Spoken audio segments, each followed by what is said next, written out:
The failure of two banks, one on each coast, has investors throughout the country on edge and many tech companies nervous. It is the focus of today's Talkback with Jorge Mercado at the Pacific Coast Business Times. Hi, Jorge. First, Silicon Valley Bank here in California, then Signature Bank based in New York. What are you hearing about potential impacts here at home?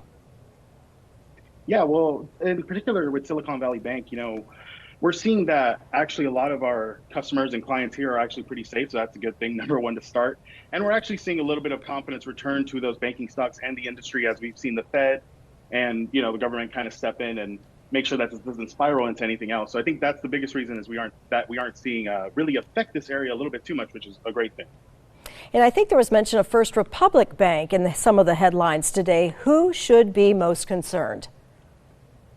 Yeah, I think in terms of concern, I think there's tech companies and companies that are venture capital funded are those that are most concerned. I think for clients over 250,000, they probably want to diversify where they keep their money. But in terms of a lot of the people here on the Central Coast, we're actually pretty safe with a lot of the banking options that we have, and a lot of the companies here are also feeling a lot safer now.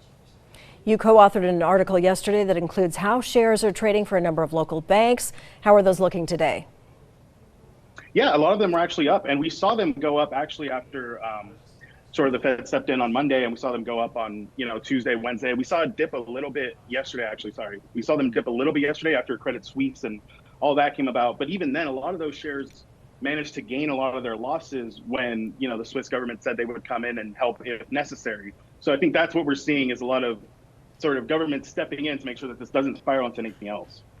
Then you talked with Jeff Devine, the president and CEO of American Riviera Bank here in Santa Barbara, and Janet Garufas, CEO of Montecito Bank and Trust.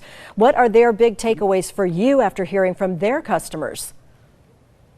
Yeah, I think the biggest takeaways is that, they spent a lot of their days on the phone, right, and talking to people and really just alleviating them of their concerns. I think the biggest thing that they noted is that they aren't themselves worried. For example, Montecito Bank and Trust, they're privately funded, or they're a private bank. So they have they're perfectly fine, and American Riviera is also fine. So I think a lot of it was just making sure that they were explaining to clients of what the situation was and how it's a little bit different from what they're doing.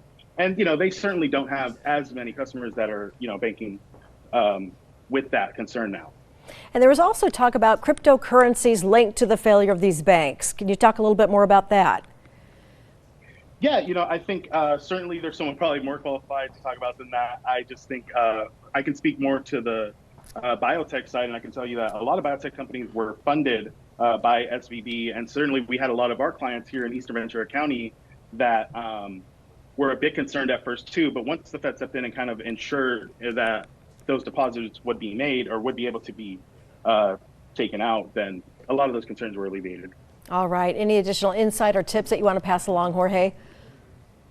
Yeah, in terms of tips, I just hope that everyone stays safe, really. We all do, keeping fingers crossed. And thank you so much. We appreciate you taking time to talk with us again today. You take care.